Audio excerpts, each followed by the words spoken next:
자, 마가복음 9장 30절에서 37절, 깨닫지 못한 자들에게 나타나는 일들. 사실 오늘 본문은 31절을 보니까 이는 제자들을 가르치시며 또 인자가 사람들의 손에 넘겨져 죽임을 당하고 죽은 지 3일 만에 살아나리라는 것을 말씀하셨기 때문이라. 이것을 전제로 주님이 하시는 말씀이에요. 다시 한번 주님이 두 번째 반복해서 가르치시는 거예요.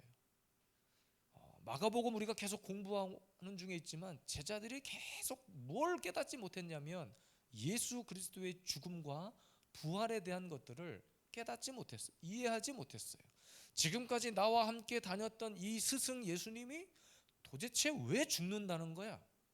아니, 내가 지금까지 스승이라고 믿었던 예수님이 놀라운 기적을 행하고 귀신도 내쫓고 놀라운 이적을 행하셨는데 왜 죽어야, 자꾸 자기가 왜 죽는다고 이야기를 하는 것인가? 깨닫지 못했어요.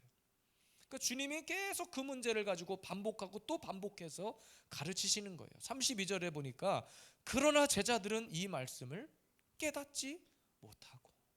그러니까 여러분, 주의 종의 심정을 혹시 아시겠습니까? 뭔가를 이곳에서 제가 막 메시지를 전하고 여러분들에게 질서를 가리키고 말씀의 원리를 가르칠 때 가르치는 자의 심령이 저는 오늘 이 본문에 주님의 마음이 아니었을까 생각이 들어요. 여러분들이 무지하고 우리가 머리가 나빠서가 아닌 거예요. 세상 속에 살고 있기 때문에 깨달은 말씀들을 잊어버려. 그것을 놓아버리고 살 때가 많아요. 깨달아질 때 여러분 우리 안에 결단이 이루어지는 거고, 내 안에 하나님의 놀라운 은혜가 임하고 깨달아지는 그것 때문에 내 삶의 변화가 찾아오는 거예요. 제가 아무리 강단에서 퀴어 축제가 안 됩니다, 하나님 나라의 질서가 무너졌습니다, 나라를 위해서 기도합시다, 별 소리를 다 해도 깨달아지지 않으면 기도 안 하는 거예요. 기도 한 줄이 나오지 않는 거예요. 그래서 오늘도 예수님은 계속해서 반복적으로 주님이 십자가와 그 고난과 부활에 대해서 가르치고 계신 거예요. 그렇다면 왜 깨닫지 못하는가? 깨닫지 못할 때 우리 안에, 우리 심령 안에 어떤 일들이 일어나는가? 오늘도 말씀을 통해서 우리에게 엑스레이를 찍어보고, 내가 이 부분을 놓쳤었구나, 말씀을 깨닫지 못했을 때 이런 부작용이 생겨났었구나, 한번 말씀을 깨닫고 점검할 수 있는 복된 시간 되기를 주님의 이름으로 축복합니다. 첫 번째입니다. 말씀을 깨닫지 못할 때 어떤 일들이 일어나는가? 묻기도 두려워했다, 이렇게 기록해요. 32절, 그러나 제자들은 이 말씀을 깨닫지도 못하고 묻기도 두려워하더라. 무슨 말이냐면요, 예수님께서 반복적으로 그 십자가와 그 죽음과 부활의 영광을 왜 제자들에게 그렇게도 반복적으로 가르치셨는지, 변화산에 데리고 올라가셔가지고 예수님의 그 영광을 보여줬잖아요. 물론 제자들을 다 데리고 간 것은 아니지만 보여줬잖아요. 근데 그마저도 그것을 조금이라도 본 사람과 보지 않은 제자들의 차이가 엄청났어요. 죽음의 두려움을 그 가르침을 통해서만, 하늘의 영광을 본 자들만, 하나님의 말씀의 진리를 깨달은 자들만 죽음의 두려움을 이겨낼 수 있기 때문이에요. 사람 다 죽어요. 사람 누구나 다 때가 되면 하나님 앞에 갑니다. 그런데 오늘 본문에 예수님이 제자들에게 자꾸 나 죽을 거야, 나 죽는다, 내가 십자가에 고난지고 죽는다, 그리고 사실 죽음만 가르치신 것이 아니라 그 죽음 뒤에 있는 부활의 생명까지도 주님은 가르치셨거든요. 그런데 그 진리를, 그 말씀을 예수님이 왜 3일 만에 부활하셔야 되고 다시 살아나셔야 되고 이 이야기를 깨닫지 못하니까, 앞에 죽은 것으로만 끝나버리니까 제자들은 죽음이 두려웠던 거예요. 우리가 왜 믿음의 도전을 하지 못하는 줄 아십니까? 이 죽음의 문제가 해결되지 않았기 때문이에요. 천국과 지옥에 대한 명확한 개념을 깨닫지 못했기 때문입니다. 32절에 묻기도 두려워하더라. 그러니까 이미 두려워하고 있었다는 거예요. 그냥 예수님이 죽는다는 그 말을 이제는 듣기 싫다는 거야. 왜 죽어야 돼? 그냥 살다가 사는 만큼 살다가 죽으면 되는 거 아니야? 그러니까 이 땅의 사람들의 개념은 늘 그거잖아요. 야, 사람 다 누구나 죽어. 그러니까 사는 날 동안 열심히 살고 누리다가 살아. 누리다가 죽으면 돼. 그러면 끝이야. 죽으면 끝입니까? 물론 저도 안 죽어봐서 잘 모르겠지만 지금까지 저와 여러분들이 믿어왔던 예수 그리스도의 진리를 다시 한번 정리해 보건대 죽고 끝날 문제가 아니라는 거예요. 역사적으로도 그렇고 예수님은 반드시 죽음 가운데서 다시 살아나셨습니다. 할렐루야. 오늘도 그 문제가 해결되지 않으면 우리는 이 죽음의 두려움 때문에 한 발자국도 앞서 나갈 수 없는 거예요. 사실 예수님께서 그 죽음과 십자가의 고난과 부활을 가르치신 이유가 뭐냐면 제자들이었던 그들에게도 똑같은 고난이 올 건데 너희들이 그 고난을 참고 견딜 수만 있다면 그 죽음 뒤에 너희들도 그런 영광의 순간을 맞이하게 된다는 거예요. 그것을 주님은 계속 가르쳐주고 싶었던 거예요. 마태복음 24장에도 주님이 마지막 때 일어날 대환란에 대한 이야기들을, 징조에 대한 이야기들을 해주셨어요. 수제자 베드로가 묻습니다. 주님이 다시 오실 때 어떤 일들을 보고 우리가 알 수 있을까요? 사실은 두려웠던 거예요. 자꾸 주님이 이런 환란이 오겠다, 이런 아픔이 오겠다고 하니까, 그리고 본인이 막 죽는다고 하니까 두려웠던 거야. 그래서 주님이 알려주신 거예요. 이런 일들이 있을 거야. 그러나 끝까지 견디는 자가 구원을 받는다. 주님은 할 수만 있으면 그 환란의 시간을 감해서라도 택한 자들을 구원해 줄 거야. 그렇게 이야기하시는 거예요. 그러나 오늘 본문의 제자들은 그걸 깨닫지 못했을 때 아예 묻는 것조차도 하기 싫었다는 거예요. 죽음을 두려워했기 때문이에요. 말씀을 깨닫지 못한 자들에게 일어나는 첫 번째 일은 그거예요. 죽음에 대한 공포, 죽음에 대한 그 두려움. 예수님께서 몸소 십자가의 고난과 부활을 보여주신 것은 우리도 그와 같이 영광스럽게 부활할 것을 말씀해 주신 것입니다. 아무리 이것을 말로 떠들어도 못 믿는 사람은 끝까지 못 믿는 거예요. 십자가 앞에 다 도망가는 거예요. 아무리 이걸 가르쳐도 베드로도 도망갔잖아요. 그냥 돌아갔습니까? 그냥 도망갔나요? 온갖 비난과 저주, 욕까지 쏟아붓고 도망갔던 거예요. 오늘도 저와 여러분들이 하나님이 맡겨주신 어떤 일들을 해나갈 때 있어서 왜 하나님의 말씀이 기초가 되지 않으면 할 수 없는 일들이 있는가? 모든 문제의 해답이 말씀에 있기 때문에 먼저 말씀을 깨닫고, 그러니까 기도도 마찬가지 아닙니까? 주신 말씀, 깨달은 말씀 붙들고 기도하는 것과 그냥 기도하는 것은 달라요. 주신 말씀대로 깨달아서 뭔가 믿음의 결단과 내 안에 타오르는 불꽃을 가지고 막 기도하는 사람과 그냥 막연하게 기도하는 것은 차이가 있어요. 물론 하나님이 성령께서 부어주셔서 막 기도하게 하시지만 말씀을 깨닫고 하는 것과 그렇지 않은 것의 차이는 엄청납니다. 응답을 받는 것도 그래서 우리에게 말씀이어야 돼. 응답을 받는 것도. 은사도 마찬가지. 제가 이제 그쪽으로 이전하고 성전 가면 또 은사에 대한 공부를 체계적으로 할 예정이긴 한데요. 은사도 항상 무엇이 기초가 되어야 하냐면 깨달아지는 말씀, 하나님이 하신 말씀, 말씀에 따라 은사가 행해지고 말씀에 따라 그 은사가 분별되어질 때 우리에게 유익이 있는 것이지, 그것이 다 배제된 채로 은사만 있는다? 그거는 잘못된 거예요.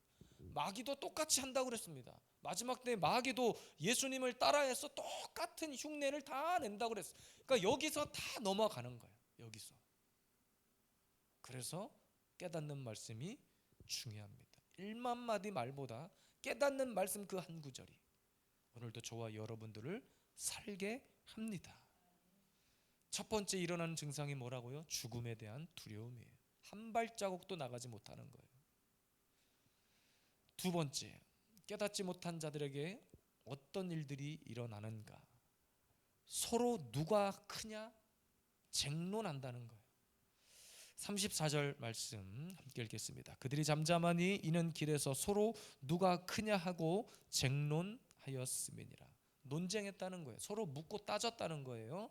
예수님은 십자가를 바라보시고 묵상하시면서 길을 걷는데 뜬금없이 제자들은 옆에 따라가면서 누가 더 크냐 작냐 그거 따지고 있는 거예요.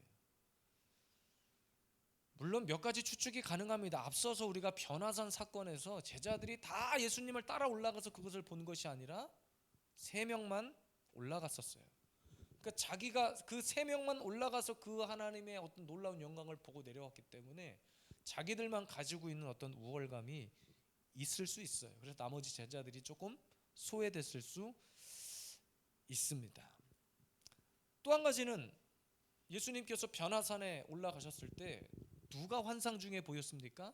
모세와 엘리야예요. 그러니까 어떤 영광스러운 자리에 자기의 옆에 모세와 같이 엘리야와 같이 그런 자들이 누구의 곁에 함께 있을까라는 생각을 충분히 할 수 있었을 거예요. 그런데 여기서 문제가 발생하는 거예요. 누가 크냐 서로 쟁론했다는 것은 이들이 천국에 대한 소망을 갖고 한 이야기가 아니라 이 땅 차원에서 이 땅에서 누리는 그 영광에 집착을 했다는 거예요. 우리는 하나님의 나라를 이야기할 때 어떤 것을 근거로 얘기합니까? 어떤 이 땅에 우리가 어떤 왕국과 같은 그런 곳을 상상하기 쉽긴 하지만 거기에 자꾸 집착하다 보면 거기 안에서 천국 가서 무슨 또 계급이 나눠져서 뭐 누구 집이 크고 작고 누가 천국에서도 큰 사람이 되고 작은 사람이 되고 그런 논쟁에 빠질 수 있어요.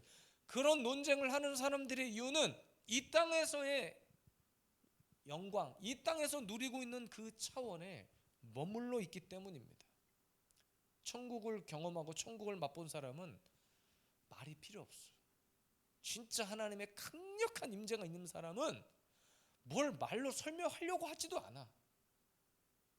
그냥 받은 은혜가 너무 무거워서, 받은 은혜가 너무 뜨거워서 말을 할 수가 없는 거예요. 삼층천을 보고 온 바울이 됐던 제자들이 됐던 변화산에서 뭘 받든지 간에 진짜 하나님의 영광이 가득한 자들의 특징은 뭐냐면요, 말이 없다는 거예요. 말이 없어. 그런데 그냥 경험적으로다가 자기가 오랫동안 신앙생활을 했다는 것으로다가 뭔가를 막 주장하고 얘기하는 사람들을 보면 그냥 자기 생각이야. 이 땅 차원 수준에서밖에 얘기하지 못해. 그러니까 내가 만난 하나님을 가지고 상대방을 상대해야 되는데 정작 내가 만난 하나님이 없어. 교회는 20년 30년 다니고 직분자가 됐는데 내가 만난 하나님이 없으니까 하나님 앞에 나와서 내가 왜 예배를 해야 되고 내가 왜 헌금을 드려야 되고, 오늘도 차 타고 교회 오는 길 아내하고 그런 얘기를 했는데 제가 존경하는 어떤 목사님의 설교 이야기였어요. 아니 차라리 모태신앙이라고 말이나 하지 말지, 교회 와서 모태신앙이라고 말하고 자랑해놓고서 헌금도 못해, 주일날 주일 성수도 제대로 못해, 봉사도 못해, 그럼 무엇 한다고 자기가 모태신앙이라고 자랑하냐는 말이에요. 모태신앙이라고. 제가 군대에 있을 때 저의 선임, 몇 개월 선임이었던, 나이는 동갑인데 저보다 몇 개월 먼저 들어와서 선임이었어요. 그분이 목사님 아들이었어요. 목사님 아들인데 처음엔 목사님 아들인지 몰랐어요. 저는 그분이. 근데 제가 가가지고 주일날 교회 가고 이렇게 신앙생활을 하려고 하면 나중에 알았는데 그 선임은 주일날 교회도 안 가. 그렇다고 종교활동을 다른 걸 하는 것도 아니야. 목사님 아들이었던 걸 몰랐으면 몰랐지, 그것을 안 이상은 도대체 저 양반은 왜 저럴까 생각해 보니까 아버지가 목사님이고 자기는 모태신앙이긴 한데 하나님을 만나지 못한 거예요. 그러니까 주일날이 돼서도 자기가 왜 교회를 가야 하는지를 모르는 거예요. 군대를 가면 종교 행사라는 표현을 해요. 종교 행사 갈 사람, 교회 갈 사람, 절에 갈 사람, 천주교 갈 사람 집합하세요 이렇게 한단 말이에요. 그러면 저는 당연히 어디 가겠어요? 저는 교회 갔습니다. 믿어주세요. 교회 갔습니다. 주일날 교회 열심히 저는 진짜 주일날 아침 되면 고참들이 평일날 하지 못했던 그런 내무실 안에 개인 정비하는 시간들, 뭐 이불도 털고 자기 빨래도 하고 못했던 일들을 다 하는데 제일 쫄병 막내가 주일날 종교 행사를 가버린다 그러면 사실은 눈칫밥을 엄청 먹어야 돼. 갔다 왔다 할지라도 선임들한테 갈굼 당할 것을 각오해야 돼. 근데 어쨌든 갔어요. 저는 주일 성수를 한 번도 군대 가가지고 안 한 적은 없습니다. 어떤 특별한 훈련 밖으로 나간 거 외에는 주일 성수를 안 한 적은 없어요. 물론 제가 그것을 했다고 해서 그것을 자랑하려고 하는 것이 아니라 앞서 말씀드렸던 그분 이야기를 하는 거예요. 왜? 충분히 갈 수 있음에도 불구하고 환경이 열려져 있음에도 불구하고 저 사람은 교회 가지 않을까? 이 땅 차원 수준에서의 뭔가에 갇혀 있기 때문이라는 생각이 드는 거예요. 그러니까 여러분, 진짜 내 가슴 속에 뜨겁게 만난 하나님이 없으면 우리는 논쟁하는 것을 즐겨해요. 근데 여기서 말하는 논쟁은 무슨 논쟁이냐? 이 땅 차원에서 내가 더 뭔가를 가지고 내가 뭔가를 더 누리고 하늘의 영광을 맛본 하나님의 그 크신 영광을 누린 사람은 그런 이야기 식상해. 그런 이야기 식상해. 은혜 받은 이야기만 하기에도 시간이 부족하니 무슨 이 땅에서 내가 뭐고 내가 뭐가 되고 뭐 어떻게 되고 그런 얘기할 시간이 없어요. 모태신앙이 중요한 게 아니에요. 그래서 어떤 목사님은 모태신앙을 못해. 이것도 못해. 저것도 못해. 시키는 것도 못해. 그래서 모태신앙이라는 이야기를 하더라고요. 비유적으로. 우리 세 자녀들도 모태신앙이에요. 교회에서 다 어렸을 때 유아 세례 받고 다 교회에서 지들 태어나 보니까 집이 교회고 아버지가 교회 사역자였고 이랬단 말이에요. 근데 그것이 이들의 구원을 책임지는 것이 아니라는 거예요. 우리 자녀들이 먼저 하나님을 만나요. 그렇지 않으면 이 땅 차원의 삶을 살아갈 수밖에 없어요. 그렇기 때문에 우리에게 중요한 것이 하나님의 말씀을 깨닫는 거예요. 말씀을 깨달아야 돼. 깨달은 자들이 은혜의 대화가 가능한 거예요. 그러니까 여러분, 뭔가 복음적으로 나와 뭔가 안 맞는 사람하고 대화를 하다 보면 어때요? 몇 마디 하다 보면 답답하잖아요. 뭔 말귀를 못 알아듣고 막 답답해 미쳐버리겠잖아요. 예전에 우리 김건일 씨 나 생각나는데 나 진짜 무슨 성령님이 뭐 자기가 성령 직통 계시를 받고 막 성령의 불을 받았는데 저 앞에서 막 울고 막 목사님 막 하는데 엉뚱한 짓거리 하다가 한 달 나오다가 도망가 버렸어요. 어디 이상한 데 빠져갖고 아무리 말을 해도 안 돼. 자기가 딱 뭔가 하나에 꽂히면 목사가 옆에서 뭐라고 하든 듣질 않아. 어디 가서 뭘 하고 계신지 모르겠는데 나는 그 부인과 그 아들이 참 안타까웠어요. 어쨌든 여러분, 하나님의 말씀을 깨닫는 것이 중요해요. 성령을 체험하고 뭐 내 안에 성령의 기름 부음이 임하고 막 나에게 권능이 나타나는 것보다 더 중요한 것은 말씀 깨닫는 거예요. 말씀을 깨달아야 하나님이 주시는 은혜가 있어. 그것 가지고 우리는 사는 거예요. 말씀 암송하잖아요. 다 잊어버려도 좋아요. 어느 순간 내가 썼던 내가 암송하려고 했던 그 말씀 한 구절이 내 인생 평생을 좌우하게 됩니다. 저는 중학교 3학년 때 암송했던 첫 번째 말씀 암송이 잠언 16장 9절이에요. 시작. 사람이 마음으로 자기의 길을 계획할지라도 그 걸음을 인도하시는 자는 여호와시니라. 이거를 중학교 3학년 때 쫙 암송했는데 다른 거 다 잊어버려도 이건 안 잊어버려. 이건 안 잊어버려. 그러니까 어디 가서 누구한테 대화를 하다 보면 이렇게 성경 구절 얘기해야 돼. 막 이렇게 좀 신실한 척 해야 되고 막 얘기하다 보면 제가 뭐 우연히 그렇게 이렇게 잠언 16장 9절에 보면 이런 말씀이 있습니다. 형제님, 사람이 마음으로 자기의 길 이걸 평생 써먹는 거예요. 그러니까 평생 한 구절 깨달은 거 가지고 하나님은 저를 붙들어 놓으신 거예요. 저를 붙들어 놓으신 거예요. 시편 23편 말씀하시죠. 너무나 간단한 말씀인데 그 안에 담겨진 진리는 엄청납니다. 여호와는 나의 목자시니 내가 부족함이 없으리라. 시편 23편만 가지고 2박 3일 부흥회를 어떤 목사님이 하시는데 그냥 녹아져 버려요. 우리 심령이 녹아져 버려요. 그 안에 담겨진 진리가 엄청난 거예요. 무엇 때문에 여러분 두려워하십니까? 무엇 때문에 망설이시냐고요. 1만 마디 방언보다 더 중요한 것은 깨닫는 말씀 한 구절입니다. 오늘도 이곳에서 우리는 마지막 예배를 드렸습니다. 오늘 이렇게도 권사님, 집사님 나오시고 우리 장로님, 권사님 또 함께 함께 할 수 있어서 너무나 감사한데, 우리 그곳에 가서도 날마다 그곳의 말씀이 선포되어질 때마다 여러분들이 가장 먼저 안으로 목사와 화답하고 소통하고, 그곳에서도 짧지만 함께 기도의 불을 지펴내고 그곳에서도 부흥을 이뤄내는 데 있어서 여러분, 하나님의 말씀이 저와 여러분들의 가슴속에 평생 새겨지기를 원하고, 깨달아진 그 말씀 한 구절 때문에 내가 세상의 곁길로 나가지 않고, 깨달아진 그 말씀 한 구절 때문에 내가 교회 나와 예배할 수 있고, 세상을 향해 나아가려 다가도 깨달아진 그 말씀 한 구절 때문에 나의 발걸음이 교회를 향할 수 있는 그런 성숙한 우리 믿음의 백성들 될 수 있기를 주님의 이름으로 축복합니다.